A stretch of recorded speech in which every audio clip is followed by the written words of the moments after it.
When should you consider starting an alt to increase your wealth? That's the topic for today's video.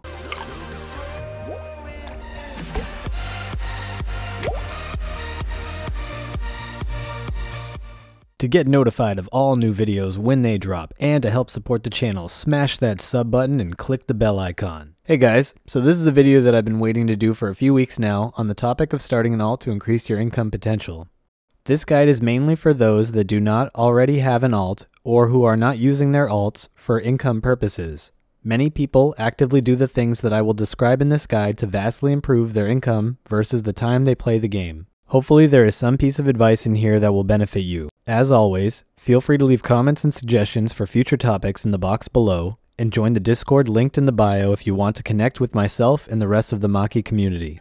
I'm going to outline and describe 3 main use case scenarios that I think are the most likely paths for the average player looking to increase their income potential on the game through an alt. For this entire guide, I'm going to assume that you're buying membership with in-game money and your alt will be brand new with no stats.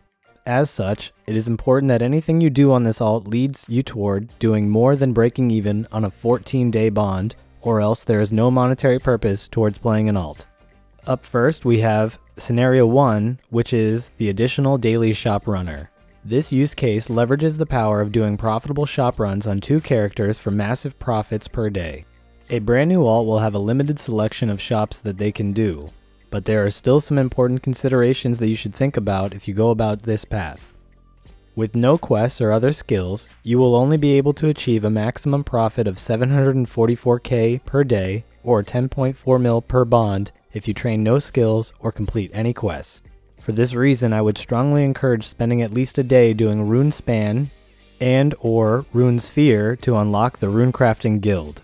This alone will bump your totals to 1.1 mil per day and 15.4 mil per bond.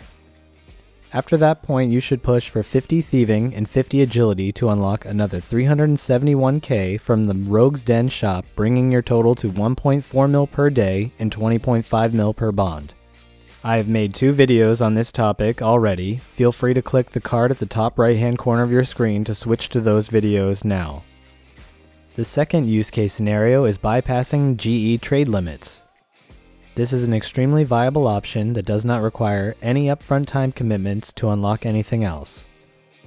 You will essentially be able to double your trade limits on the GE to increase your positions in items that you are investing in, or mirror short-term flips that you are completing on your main account. Both of these options are used by more experienced players to increase their wealth. The current rank 2 in RuneScape described shortly after achieving max invention experience that he was able to dump billions on invention in its release window because of the multitude of alts that he used to flip and invest with. I personally only use one alt for flipping purposes, but I have some screenshots to show you what it looks like in practice. These screenshots are very old, but since I've tracked every trade since free trade was re-released, I was able to scan through and find items that I flipped at the same time on 2 alts. The first picture shows Ascension crossbows, which have a buy limit of 2 per 4 hours being flipped with the exact same buy price within the same window. The second picture is essentially the same thing, but with noxious longbows. The third picture uses Imperium cores. I'm not sure what the buy limit on this item is, but you can see that the trade was mirrored. And finally, we have Mazcab ability Kodaks being flipped back to back. These have a buy limit of 2 per 4 hours. The last use case scenario is generating passive income through AFK skilling. This is going to require a fair amount of upfront time investment for a longer term payoff, but it is completely viable and can easily be combined with any of the other 2 use case scenarios described in this video. Assuming you are working from absolute baseline stats, I would say push for high earning AFK skills like divination, woodcutting, or fishing for the best passive income with the least amount of time investment.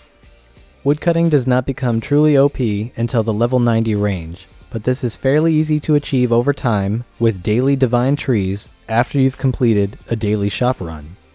The same can be said about fishing, but the point of entry is much lower, as you can make comparable money per hour with 80 plus fishing at the deep sea fishing area.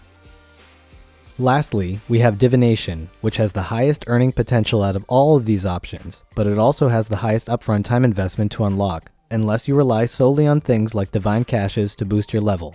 which is a very decent way to achieve the level you need. For more information on boosting your woodcutting, fishing, or divination levels through divine locations, take a look at the card marked on the right of your screen. I also have made a video describing these methods in more detail, which is also located in the same place. Anyways, that's it for this guide. If you have any questions at all, feel free to leave them below or in the Discord. Until next time, Taki out.